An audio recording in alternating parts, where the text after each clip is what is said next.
तो इस वीडियो में हम देखने वाले हैं कि बैकस्टेज का एक new application how can be create.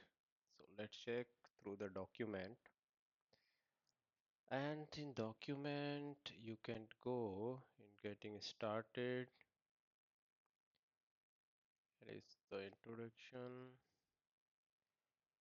So let's use my command, and here we can create new application. So let's here desktop directory.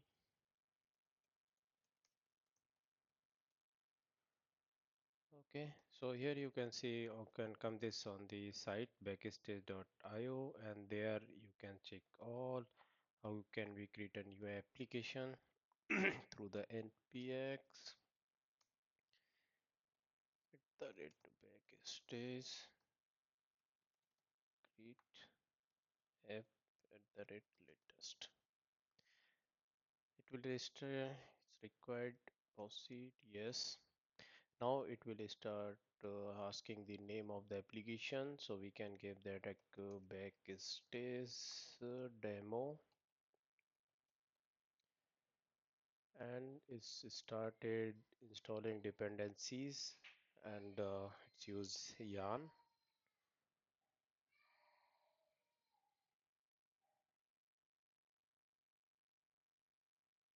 It will take time to install it, and now we'll see here in the project. We'll go in project. Okay, we can open this in our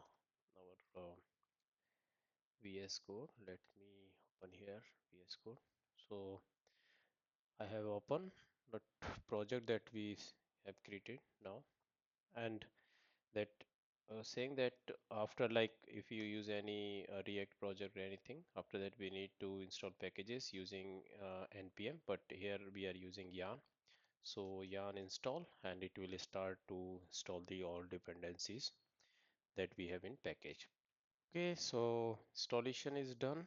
So now we need to start the this application. So here we start yarn is start. Over here also you can check, they have given somewhere run the backstage app. So you can see you need to run yarn start. So let's try yarn start. So once we started, you see then if app config, we have mentioned there is a localhost 300 port. Okay, where is 300? It's coming from here. Yeah. So see, this by default given by the when we create a new applications. So this backstage, and by default search options, create template. So here is one template is given already there. That is the Node.js. So like that we can create here number of templates.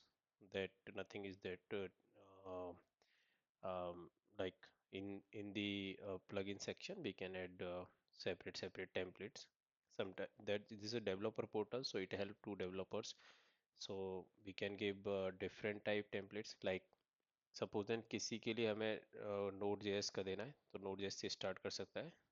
किसी को हमें देना है Python का, and हम add कर सकते हैं लाइक रिएक्ट का टेम्पलेट, कोई भी टेम्पलेट. तो उससे क्या होता है कि जब भी डेवलपर स्टार्ट स्क्रैच से स्टार्ट करने की ज़रूरत नहीं है उसको, वो डायरेक्टली यहाँ से टेम्पलेट चूज़ करेगा, और जैसे ही वो नेम वगैरह जो भी उसको चूज़ करना है, जो ऑप्शन हमें देने हैं वो ऑप्शन देगा, और उसके थ्रू क्या होगा कि वो प्रोजेक्ट ऑटोमेटिकली इंफ्रा पे सेटअप हो जाएगा. जैसे कि अगर वो AWS यूज़ करते हैं या Azure यूज़ करते हैं, तो वहाँ पे वो अकॉर्डिंग टेम्पलेट और अकॉर्डिंग कि वो वहाँ पे क्या कौन सा डेटाबेस यूज़ करना चाहता है, क्या स्पेस होना चाहिए, सब कुछ वो बना के दे देगा डेवलपर्स को.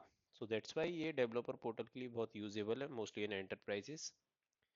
एंड यहाँ पे हम डिफरेंट डिफरेंट इधर ऑप्शंस भी ऐड कर सकते हैं. तो एक क्रिएट इज यहाँ पे की टेम्पलेट होता है, फिर यहाँ पे डिफरेंट कैटेगरी वगैरह हम चूज कर सकते हैं, डॉक्यूमेंट, APIs, होम.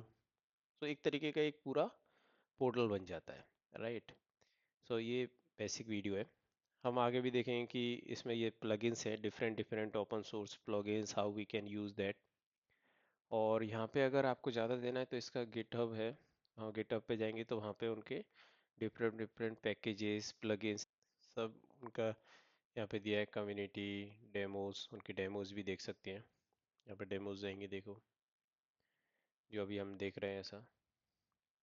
स्पॉटिफाई सी डिफरेंट डिफरेंट AWS कॉस्टिंग का प्लगइन यहाँ पे ऐड कर दिया है उन्होंने। मैंने टेक हेल्थ, अगर आपको एनालाइज करना है तो उसके प्लगइन्स हैं। तो बहुत सारे यहाँ पे प्लगइन्स होने दिए हैं। अगर मैं यहाँ पे जाऊँगा तो number of plugins you can see here. यहाँ पे आते हैं, अगर कोई ऑथेंटिकेशन हम यूज़ कर रहे हैं तो वो ऐड कर सकते हैं। जैसे कि अभी क्या हुआ, हमने रन किया डायरेक्टली, ये पोर्टल ओपन हो गया, बट वहाँ पे कुछ ऑथेंटिकेशन वगैरह ऐड करने हैं आपको। फिर यहाँ पे आता है मैन ये कैटलॉग। सो इस कैटलॉग में आएंगे तो इसने देखो कैटलॉग इन्फो एंड ये फर्स्ट जो हमें उसमें जो ये देख रहा था एक टेम्पलेट, तो वो कहाँ से आ रहा है, एग्जाम्पल डॉट एंटिटीज। सो यहाँ पे एक एग्जाम्पल फोल्डर बनाए और यहाँ पे एक एंटिटी YAML में जाएंगे। और जो इसका टेम्पलेट है वो यहाँ से आ रहा है, नेम, राइट। और फिर वहाँ पे जब हम क्लिक करते हैं तो फर्स्ट फील्ड ये है, पैरामीटर जो पूछता है, field in same steps name that is the required. अगर आपको मैं दिखाऊँ यहाँ पे जो अभी हमने बनाया एक एप्लीकेशन, तो क्रिएट में जाएंगे तो ये एक टेम्पलेट है, राइट। तो अभी यहाँ पे देखेंगे कि ये एग्जाम्पल के अंदर उन्होंने एक टेम्पलेट डाल दिया है। एग्जाम्पल मतलब एक टेम्पलेट हो गया है। बट इसका एक आप सेपरेट रिपो भी बना सकते हो, उस रिपो में आप नंबर ऑफ टेम्पलेट रख सकते हो। फिर उस टेम्पलेट में ये वाली फाइल है जो मेन है, टेम्पलेट डॉट यामेल। तो इसमें आप जो भी इनपुट चाहिए यूजर्स के, राइट, जैसे कि आपको ऑनबोर्ड कर रहे हो आप, राइट, कि कोई नोड जेएस का एप्लीकेशन बनाना चाहता है डेवलपर, तो वो ऑनबोर्ड हो रहा है इंफ्रास्ट्रक्चर पे, एंड उसको एक सैम्पल एप्लीकेशन भी मिल जाएगा। तो यहाँ पे क्या क्या स्टेप्स हैं, क्या नेम है, कितने स्टेप्स चाहिए, अभी यहाँ पे तो इन्होंने एग्जांपल दिया है। तो यहाँ पे जैसे कि नेम है, ये रिक्वायर्ड फील्ड है, तो आप देख सकते हो इस टेम्पलेट डॉट यामल में ही वो मैन है पैरामीटर के अंडर। राइट। तो यहाँ पे रिक्वायर्ड में नेम डाल दिया है। यहाँ पे आप नंबर ऑफ फील्ड ऐड कर सकते हो लाइक दैट। यहाँ पे आप कर सकते हो कि आपको डिस्क्रिप्शन चाहिए या इंफ्रा फील्ड जो भी चाहिए, राइट, बहुत रिक्वायर्ड है या नहीं, ऐसी प्रॉपर्टीज। फिर उसकी फिर यहाँ पे आते हैं स्टेप्स, राइट। जो आप स्टेप्स देख रहे हैं, फर्स्ट स्टेप्स है fill in some steps, second steps है चूज अ लोकेशन, थर्ड है रिव्यू। तो वो सब स्टेप्स आते हैं, स्टेप्स के अंडर आप देखोगे। सो अभी इसमें डिफरेंट डिफरेंट टेम्पलेट यूज हो रहे हैं जो कि ओपन सोर्स है डिफॉल्टली, जो बैकस्टेज प्रोवाइड करता है। जैसे कि यहाँ पे टेम्पलेट हो गया आपका ये वाला फेज टेम्पलेट। यहाँ पे पब्लिश कर रहा है वो गिटहब पे। तो जैसे भी आपका कुछ भी इसके अंदर अगर कंटेंट दिया होगा कहीं या एक एग्जांपल बना के दिया होगा, तो उसको गिटहब पे आपको ऑनबोर्ड भी कर देगा वो। तो आपका गिटहब रिपो बना देगा, जेनकिंस पे ऑनबोर्ड कर देगा, फिर उसके बाद आपके इंफ्रा पे ऑनबोर्ड कर देगा। तो आपको सेपरेटली जो भी मतलब सर्विसेज जो एंटरप्राइज में एक एप्लीकेशन के लिए चाहिए, ऑटोमेशन है या इंफ्रा है वॉट, वो सब आपके इस टेम्पलेट में होगी।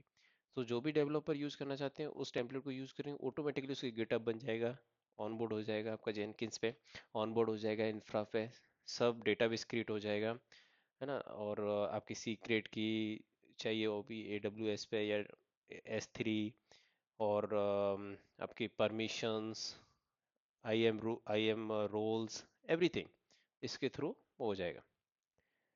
तो यहाँ पे उन्होंने डिफरेंट डिफरेंट स्टेप्स दे दिए। देन आउटपुट, जब उसको फिल करेंगे तो आउटपुट क्या होना चाहिए, कैसे दिखेंगे लॉग्स वगैरह, वो सब इसके थ्रू हो जाएंगे। सपोज मैं यहाँ पे नेम दे देता हूँ एक application, first node app, then I will go next. So यहाँ पे अभी no drop down owner, so यहाँ पे आप कुछ भी दे सकते हो। Organization suppose then it's Anil ji. यहाँ पे रिपोजिटरी, एक्चुअली ये रिपोजिटरी गिटहब से होना चाहिए, but I don't know how it's feel. Let's see. Node example. Review. So review में क्या है कि नेम, हमने जो नेम दिया है वो, मतलब ये क्रॉस चेक के लिए बोल रहा है रिव्यू में, सिंपली कि आपने जो नेम दिया है वो इनपुट फील्ड ऐसे दिखेगी। तो ये गिटहब पे आप जाओगे तो github.com, इस पे इट्स अनिल जी ऑनर, और उसमें रेपो नेम ये क्रिएट हो जाना चाहिए। Let's try. बट अभी पूरा सेटअप नहीं है, उसके प्रॉपर नेम नहीं दिए, that's why it's happening. Okay. But it's work like that. अगर मैं इसको डायरेक्टली लोकल होस्ट 300 करूँगा तो अपना पोर्टल दिख जाएगा। अब ये ऑलरेडी इन्होंने बनाया हुआ है, सपोज जो टेम्पलेट किया है, तो टेम्पलेट देखो जब बनने के बाद ऐसे दिखता है, उसमें आपके गिटहब पे जा सकते हो आप, CI/CD। और ये ऐसा नहीं कि इतना ही देखना है, आप ये आप डेव आपको डेवलप मतलब क्रिएट करना है उस टेम्पलेट के अंदर। तो यहाँ पे ये CI/CD है, या और भी है, और भी टैब बना सकते हो। आपको यहाँ पे और इन्फॉर्मेशन चाहिए अलग अलग, वो बना सकते हो, राइट। बहुत सारी चीज़ें, तो ये वेरी यूजफुल थी। चलो इस वीडियो में इतना ही, नेक्स्ट वीडियो में देखते हैं कि आगे क्या करना है इसमें। Thank you.